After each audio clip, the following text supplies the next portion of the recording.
Good evening दोस्तों। आज मैं आप लोगों को आंचलिक उपन्यासकार किसको बोलते हैं और कौन कौन है आंचलिक उपन्यासकार, इसके बारे में मैं बताऊंगी। ठीक है, तो चलिए वीडियो स्टार्ट करते हैं।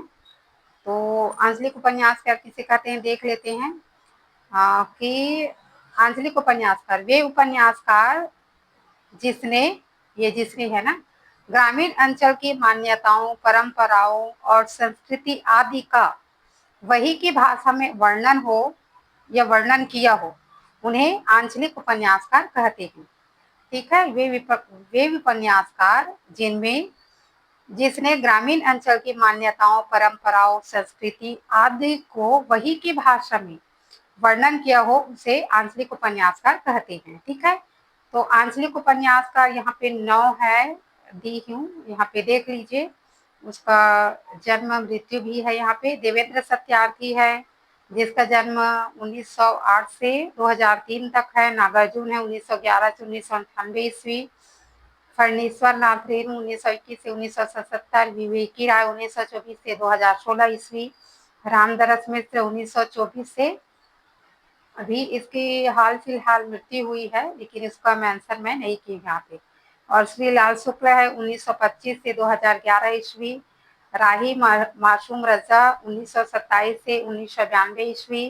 राजेंद्र अवस्थी 1930 से 2009 और शैलेश मटियानी 1931 से 2000 ईस्वी। तो ये 9 जो है आंचलिक उपन्यासकार है। तो इन सभी उपन्यासकारों का हम क्रम से एक एक दिन मैं वीडियो लेके आती जाऊंगी। ठीक है, आज हम लोग देवेंद्र सत्यार्थी के कौन कौन से उपन्यास है वो देख लेते हैं। ठीक है, तो चलिए देखते हैं। देवेंद्र सत्यार्थी के एक तरफ उपन्यास है, फिर वर्ष है और विषय वस्तु है। ठीक है, तो चलिए देखते हैं। सबसे पहले है रथ के पहिए, जो कि 1953 की रचना है। ये जो है मध्य प्रदेश के गौड़ जनजातियों का यथार्थ चित्रण किया है। इसमें मध्य प्रदेश के गौड़ जनजातियों का यथार्थ चित्रण किया है। ठीक है, फिर है कठपुतली 1954 की रचना है। नाटक और रंगमंच से जुड़े कलाकारों के साधना का चित्रण है इसमें। नाटक और रंगमंच से जुड़े कलाकारों के साधना का चित्रण है। ठीक है, फिर आते हैं ब्रह्मपुत्र, जो कि 1956 की रचना है। ये है ब्रह्मपुत्र के मांझली द्वीप और दिसांग मुख के निवासियों के संघर्ष की कथा है। ठीक, ब्रह्मपुत्र जो है। और दूधगाछ 1958 की रचना है। ये बहुत बार पूछे गए हैं, ब्रह्मपुत्र भी पूछे गए हैं, कठपुतली भी पूछे गए हैं। दूधगाछ जो है 1958 की रचना है। ये संगीत और संगीतकारों के जीवन संघर्षों का चित्रण है। ठीक है, और यहाँ पे है कथा कहो उर्वशी, ये भी बहुत बार पूछे हैं।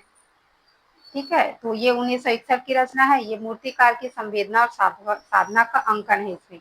और तेरी कसम सतलुज है 1900 किसकी है, कब की, ये 1988 की रचना है। ठीक है, फिर आते हैं ट्रिक। इसका ट्रिक मैं थोड़ा सा बना दी हूँ, देख लीजिए आप लोग।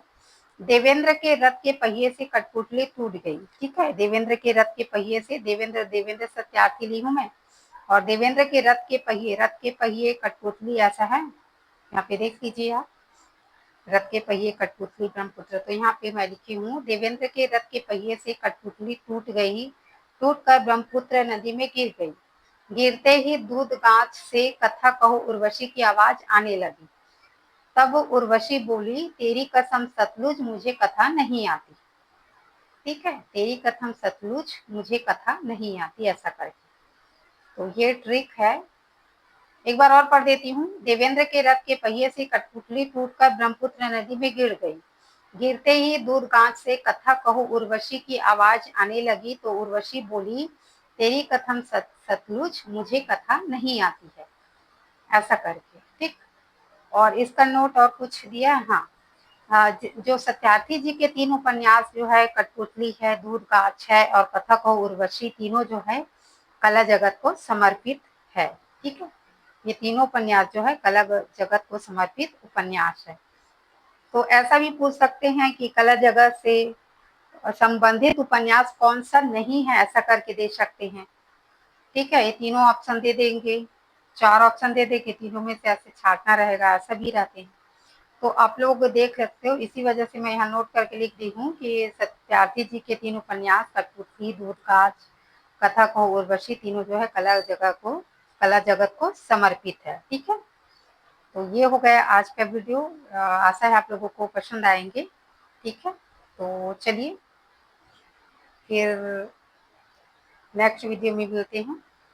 ये आप यहाँ पे स्क्रीनशॉट ले लीजिए। ठीक है, यहाँ पे आज थोड़ा ब्लर हो रहे हैं। हाँ ठीक है, कोई नहीं। ठीक, यहाँ पे ऐसे देख लीजिए।